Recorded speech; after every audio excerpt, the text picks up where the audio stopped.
For the world, ako po si Jeremiah and welcome back to Kapamilya Chat.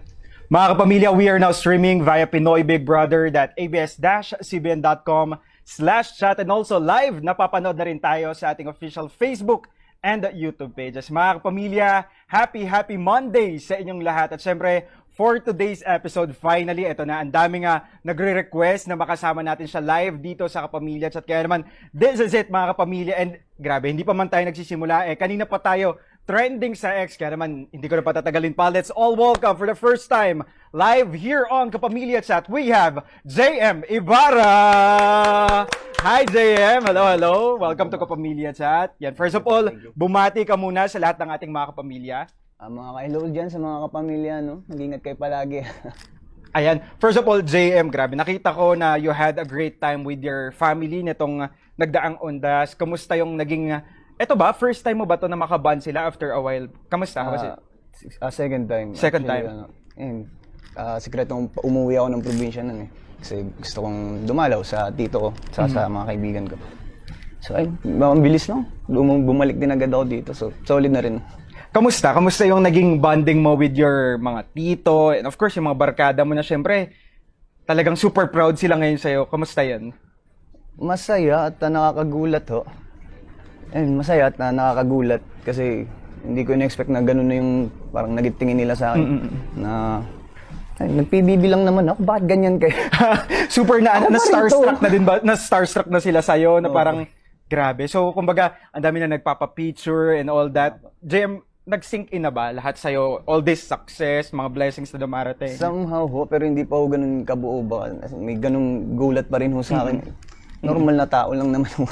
May ganun ba rin? And we can really feel that talaga, no, na parang grabe, super humble. And syempre, before we talk about your PBB journey, we wanna get to know more of you, JM. Prior entering the PBB house, kumusta? Sino ba si JM? Ano yung, kumbaga, parang pinagkakaabalahan mo? Si JM noon before mag-PBB, maraming racket eh. I mean, nakafocus ako sa racket noon after ko mag-stop ng school. Kasi gusto kong kumita ng pera para sa pansarili kong gastos. More on judge sa pageant, sa mga festival. Most of the time, sa carpooling ako noon bago ako mag-PBB. At kung saan may pera, nandun yung JM noon. Galing. At a very young age, very determined ka talaga na parang, alam mo yun, magkaroon ng money to earn and to provide to your family. JM, saan ang gagaling yung ganong determination mo na parang kumbaga sobrang porsigido mo? Sabi mo nga kung saan yung pera nandun si JM. Saan ang gagaling yan? Siguro sa estado ng buhay namin, siyempre, nung nawala yung kumbaga hindi na ganun yung buhay namin kumpara noon. So, ayun, dun ko na feel yung eagerness na kailangan kong iangat ulit, kailangan kong bumalik sa ganun yung buhay namin. So, para sa pamilya talaga, para sa pangarap, grabe. Pero if it's only for you to share your childhood, kamusta ba yung naging childhood ni JM? Ikaw ba yung tipong very, alam mo yun, enjoy ang life or focus sa studies, ganyan? Kamusta? Childhood ni JM nun, ano lang, siguro 50-50. In-enjoy ko lang yung buhay at the same time, dahil more on solo time ako nun, medyo focus din naman ako sa pag-aaral nung kabataan ko pa. Oo. At ayun, enjoy life lang. Enjoy life, definitely. Balance And yes, eto naman, dumating na ang PBB kay JM. Papaano? Sino ba yung nag-inspire sa'yo na mag-audition? Or ikaw ba mismo, pinangarap mo na maging isang housemate ni Kuya? Siguro, masasabi hindi ko total pinangarap, Kumbaga, gaya nga nasabi kung nasan yung pera nandun si JM, yun yung purpose ko, ba't pumasok talaga ako ng PBB, ba't ako nag-audition ng PBB nun. At ayun, yun lang talaga. Galing. So, kumbaga, bilang goal-driven ka nga talaga kung nasa ng pera nandun si JM, And eto, I asked this question din sa mga former housemates din na dumaan dito sa Kapamilya Chat. Paano yung naging audition process ni JM? Ikaw ba yung tipo na pagdating sa audition, kumbaga confident ka sa sarili mo? Or natawa ka? Paano? Naalala ko na yung audition ko, sobrang nahihiya ho talaga ako, sobrang dami nakatingin. Na halos nanginginig-nginig na ako pagsasalita. At naalala ko rin, pinractice ko yung dalawang, pwede ba yun? Bini? Pinractice ko yung dalawang pantropiko sa salamin nun. Pero hindi ko siya nagamit buong audition, kaya halos interview lang. hanggang dulo, puro interview lang po nakuha ko. So, kumbaga pinaghandaan mo talaga yung audition na parang nag-practice ng mga sayaw na possible na pwedeng ipagawa for you talaga. Then, the time na nalaman mo na si JM Ibarra ay isa sa mga magiging official na housemate ni Big Brother, ano yung pumasok sa utak mo nung nabasa mo yan? Masaya literal na, what? Kaya man nakapasok ako dito, hindi ko na-expect. Meron sa akin. Kasi mga ganun, halos hindi wala pa hong official na announcement. Mag-celebrate na ho agad ako. Ganun ho ka-excited. Wow. Naramdaman mo na agad yung excitement o nabasa mo pa lang. Then, first night sa loob ng bahay ni Kuya, upon entering the PBB house, ano yung naging reaksyon ni JM? Yung first night ko dun, yun yung di ko in-expect na maging iba yung dating sa akin ng bahay. Masyadong mabigat, masyadong dark ba? Kasi, yun nga, pumasok ako dun na may problema, may family problem. So, mas nangingibabaw sa akin yun. Yung iniisip ko yung problema ko sa labas compare sa enjoy ko yung nasa loob. So, mas lalo akong naging tahimik nun yung mga first week ko nun. Kaya, iniisip ko. I see. And this is JM's perspective joining PBB, no? Na? Kumbaga, nadala mo yung mga baggages mo sa labas, sa loob ng bahay ni Kuya. Gaano kahirap for you yon considering na sobrang bago lahat ng nasa paligid mo? Mahirap, literal na mahirap. Nahirapan akong makihalubilo nung una sa iba. At halos sumabot na rin sa punto na naisipan ko ng first week pa lang, labas na kaya ako. Labas na ako, para mas okay na ako sa labas. Kasi mga ganun, parang yung itatagal ko dito, kikita na ako ng pera sa labas. Yun yung tumatakbo sa utak ko nun, yung mga first week. Ganun So, kabigat. naisipan ni JM mag-quit sa PBB during the first weeks talaga. And sabi mo nga, medyo nahirapan ka, kumbaga, communicating with the other housemates. Sino yung mga unang tao na, kumbaga, nakapalagayan mo ng loob, nakakwentuhan mo, ganyan? Ang unang tao na na naging komportable agad ako nun, si Binsoy talaga. First week Binsoy. pa lang, na halos siya yung humihikit nung kakulitan ko. At siya din yung pumigil sa akin nung lumabas. Sa kanya ako nag-open ng time na yun. Gusto ko na ako lumabas pa. Parang mas gusto ko na magtrabaho sa labas kaysa nandito. Kasi pinaalala lang niya sa akin kung anong goal ko, ba't nandito ako. So, malaki pagpapahalaga ako dun. Totoo, grabe. Napakaganda rin ng kwento ng buhay ni Binsoy din talaga na naibahagi niya sa atin dito sa Kapamilya Chat. No? Pero nung time, eto JM, isa sa mga inaabangan ng ating mga kapamilya tuwing nomination, kung sino yung mga ino-nominate mo. Dahil kumbaga, isa ka nga sa parang, kumbaga, yung gameplay mo talagang very focused ka. Papaano? Let's talk about your gameplay naman. Ito ba pinlano mo agad to before ka po pumasok na, pagpasok, pag magna-nominate ako, ganito yung mindset ko, ganito yung gagawin ko. Papaano naman yung side na yan? Before ako mag-PBB nun, honestly, naisip ko na yun, na alam ko na magkakaroon ng maganda at solidong banding yung mga housemates sa loob kami. Yes. So, nag-isip lang ako ng bagay na maaari kong maging rason sa nomination nang hindi sila nahuhusgahan ba. So, ang naisip ko lang, ibase sa katangian nila. Like, halimbawa, itong taong to, nakita ko nung matalino, magaling, madiskarte. So, kung nakita ko yun sa'yo, matik, may hirapan na ako sa'yo. So, Galing. sorry, mahal kita, pero Competition. 2 points sa'yo. Oo, we're still in the competition. So, yun yung mindset mo kapag ka naramdaman mo na parang may konting threat, may nararamdaman kang threat, focus and kailangan, kumbaga, game mode on talaga si JM pagdating sa nomination. And JM, ikaw yung isa sa mga housemates na pinaka-inabangan sa loob ng bahay ni Kuya. At syempre, kaakibat nun yung mga hating komento ng ating mga kapamilya. No? May magaganda, may hindi magaganda. Now, how do you handle kapag may mga hindi magagandang komento kang nakikita sa social media, let's say? Wala eh. Madalang din kasi ako, honest, madalang ako mag-social media. As in, kapag may free time lang. So, madalang din yung nare-receive kong bad comments at good comments at the same time. So, wala. Kumbaga, nagfo-focus ka na lang sa life kung mo in anong general. nasa harap ko na lang. Yes, rather than focusing kung ano yung mga sinasabi ng tao sa'yo. Ang mahalaga is alam mo kung sino ka at kung ano ka sa paligid. Yun Pero, naman mahalaga. yes, JM, ito, we posted sa ating social media ng kung ano ba yung mga message or questions nila for you. And I get this question a lot. And I'll ask your permission if it's only okay for you to answer. No. Let's talk about JM Jazz. ang dami kong nababasa na komento na parang people are saying na nasa na si JM, sabi niya antayin siya ni Jazz kapag lumabas siya, ganyan-ganyan. But now, hindi namin sila nakikita together. Kamusta? Ano yung gusto mong sabihin sa side na yan? About doon? Ayun, hindi naman siguro lingid sa kaalaman ng iba na sa loob pa lang naman kasi nabanggit ko na kay Jazz, hindi lang kay Jazz. At sa ibang housemates na ayun, feeling ko hindi ako magiging ready paglabas ko. Lalo't higit sa lahat, hindi ko naman nakamtan yung ninanais ko dun sa bahay na mapabilang sa Big Four or maging big winner. So, andun pa rin. Pumasok ako ng PBB na sarili yung kailangan ko unahin. And then, lumabas ako. Yun pa rin yung nakita ko. Kailangan ko pa rin ayusin yung sarili ko. Kailangan ko munang iangat yung sarili ko bago ako pumasok sa isang relasyon. At sa amin ni Jess, nakapag-usap naman kami honestly. Naging malinaw sa amin lahat at parehas kami na gustong unahin yung sarili namin at friends kami. Goods. I mean, good term kami ni Jess. At ayun, hindi ko lang maintindihan bakit kailangan i-bash yung babae. Wala naman, napakabuting tao, napakabuting babae nun. At ayun lang, hindi ko lang maintindihan bakit sa kanya napupunta lahat ng galaw ko. Na yun.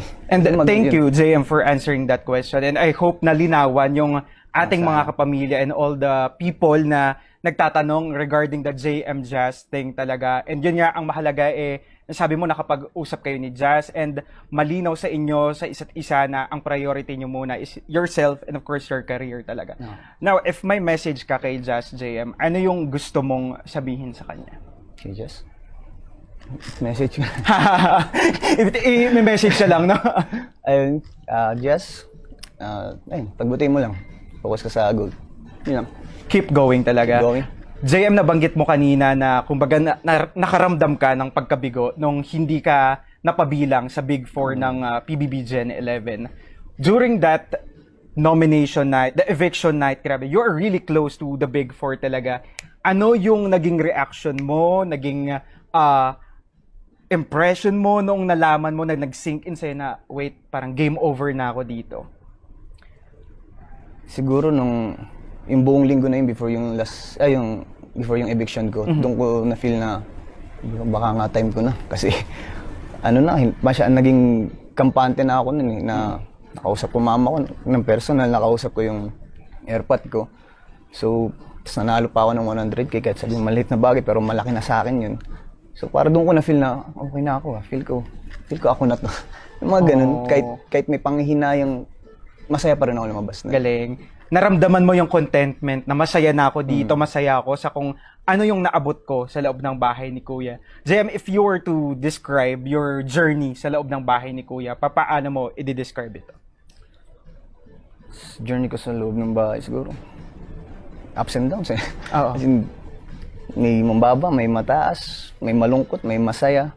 Pero pakiramdam ko mas marami yung happiness na feel ko dun sa loob ng bahay. At yun talaga yung mahalaga, no? Yun mahalaga. Yung priority natin, to be happy talaga. Pero Jay, meron ka bang mga learnings from Big Brother or sa ibang housemates na ngayong nasa outside world ka na, dinala mo ito at kumbaga parang isinapuso mo talaga? Kay Kuya marami, literal. At hanggang ngayon, ang pinakang aral na binabaon ko hanggang ngayon galing kay Kuya, yung man up talaga. Literal na sinabi sa ni Kuya, man up.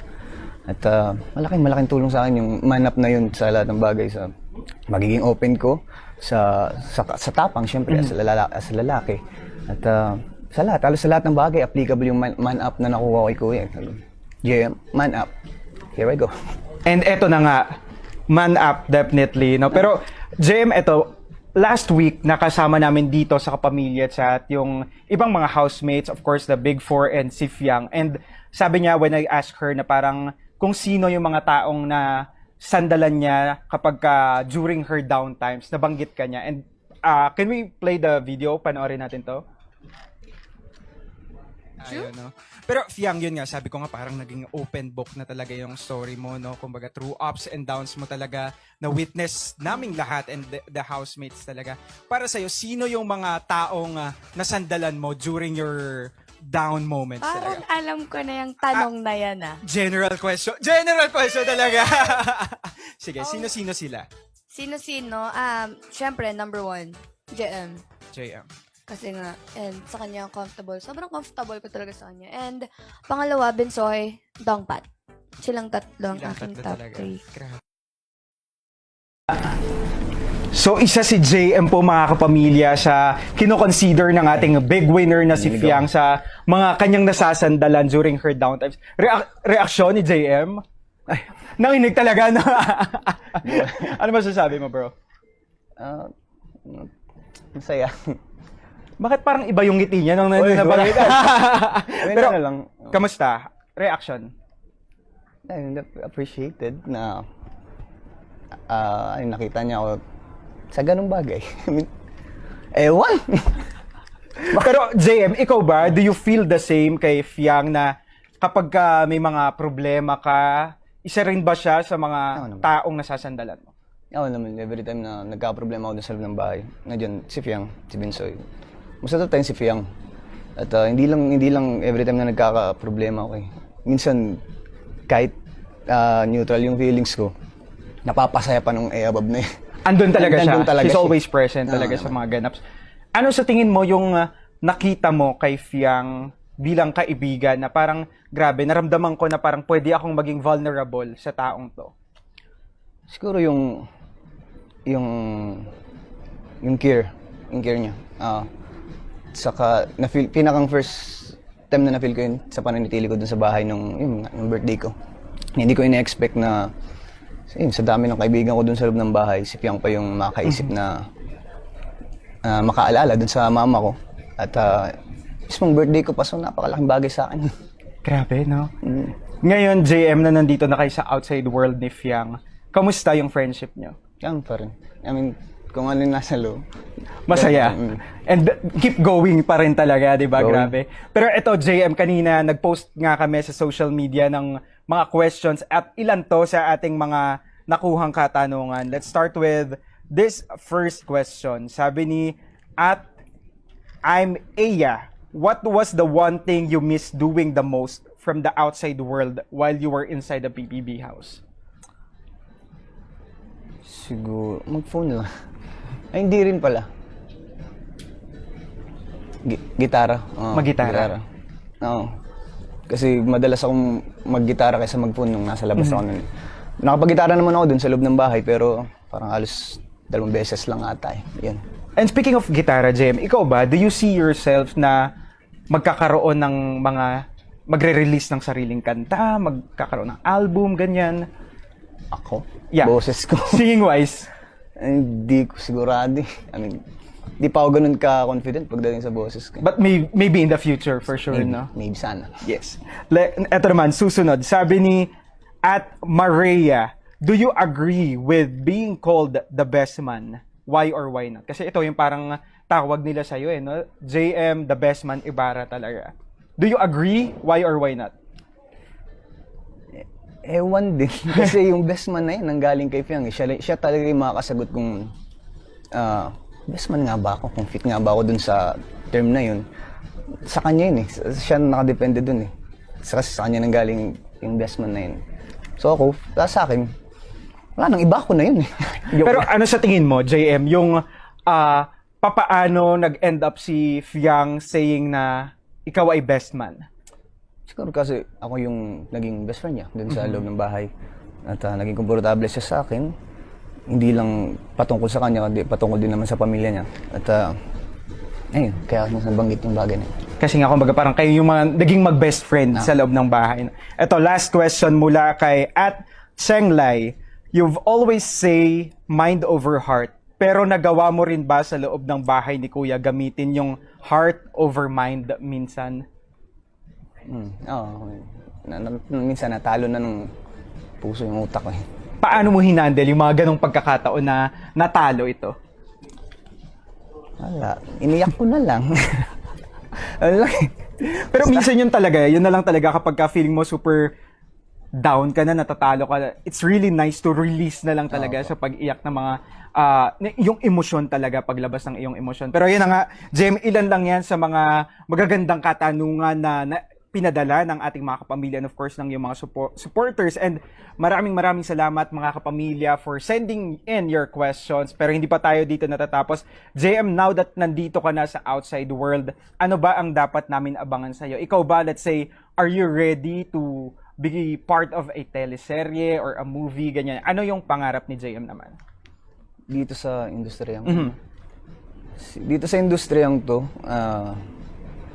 marami akong pangarap pero yung pinaka gusto kong maging multi-award doctor talaga. Wow. Dito. Pangarap. Yung Pangarap. pinapangarap ko dito at siyempre gagawin ko lahat para makuha yung ganung bagay. Of course. Andun na yung mindset mo ngayon, no, na pagtupad naman ng mga susunod pang pangarap. Growing up, sino yung mga kapamilya actors, JM, na talagang nilulook up mo na, let's say, talagang idol mo pagdating sa actingan? Tingnan. Siyempre nandiyan Piolo, yung papa. Si John Lloyd, ho? John Lloyd Cruz. Of course. The one and only Joshua Garcia, matik na yan. At ayan to. Romnick Sarmenta, Wow. marami. Ilan lang yan sa mga napakamauhusay na aktor talaga natin. Pero, dream or celebrity crush ni JM, sino ito? Kapamilya celebrity crush? Catherine, siyempre. Catherine Bernardo. Noon pa man. Ibang klase na ho. Of course naman, very beautiful na dapat Opo. abangan din natin ang kanyang upcoming movie na malapit na nating mapanood, ang Hello Love Again, mga kapamilya. At syempre, naku mga kapamilya, hindi pa tayo dito natatapos, pero sa lahat ng ating mga kapamilya na nakatutok sa ating Facebook Live, kapamilya, lipat na kayo sa ating YouTube channel or sa ating website dahil mas makikilala pa natin si JM sa ating kapamilya chat first. So JM, ito naman, we will talk about your first times in life naman. Let's start with our first question. Ito, random questions lang ito. Ano yung pinakaunang recipe na na-master mo sa kitchen? Siguro yung recipe ng adobo. Yung Adobo. madali. Opo. Totoo din naman talaga. Toyo lang talaga. Talagang... Pero ikaw ba? Ikaw ba yung tipo talagang since before pa, nagluluto ka pa? Nagluluto ako pero hindi ko talaga hilig yung magluto. Hilig ko kumain noon. Pagka kumbaga walang magluluto for you, you can definitely cook for Yeah, yourself opo. naman talaga. So, adobo. Next, ito naman. First time na na-in love si JM, ilang taon ka nito? Anong taon nga ba ako nun? 12 anyos ata ako, 13, mga ganyan. Ito yung mga puppy love Puppy pa love, talaga, puppy love. no? Grabe. Opo. Kung na-in love, syempre may na-heartbroken din naman. Let's say, whether sa career, sa love life, sa studies, ilang taon, yung talagang naramdaman mo na parang super disappointed ka talaga sa mga nangyayari.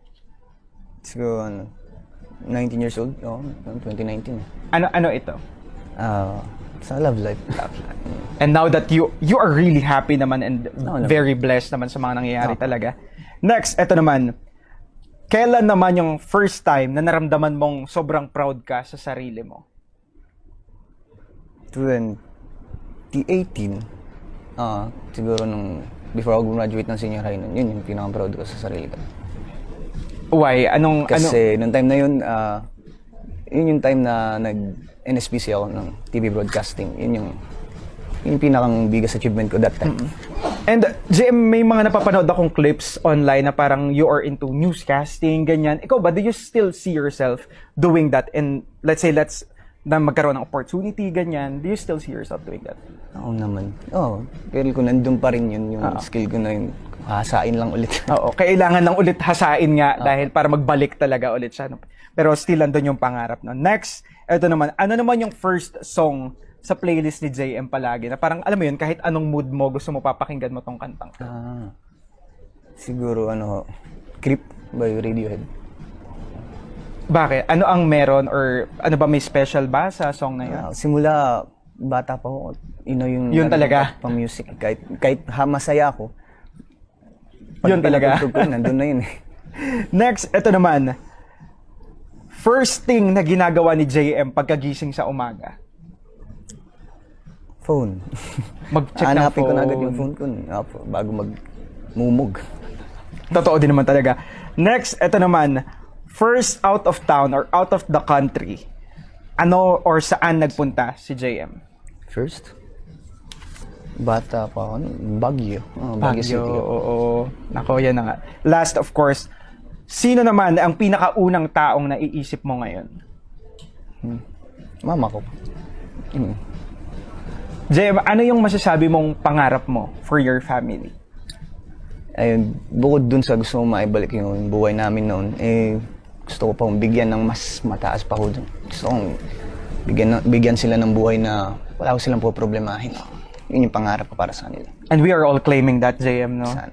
Amen. Grabe. Naku, yun na nga mga kapamilya. That wraps up our kapamilya chat first with JM. At syempre, ito naman ang ating final challenge. Tatawagin natin tong JM Rules. So, JM, ito naman, bro, yung rules mo lang for yourself sa mga babanggitin ko.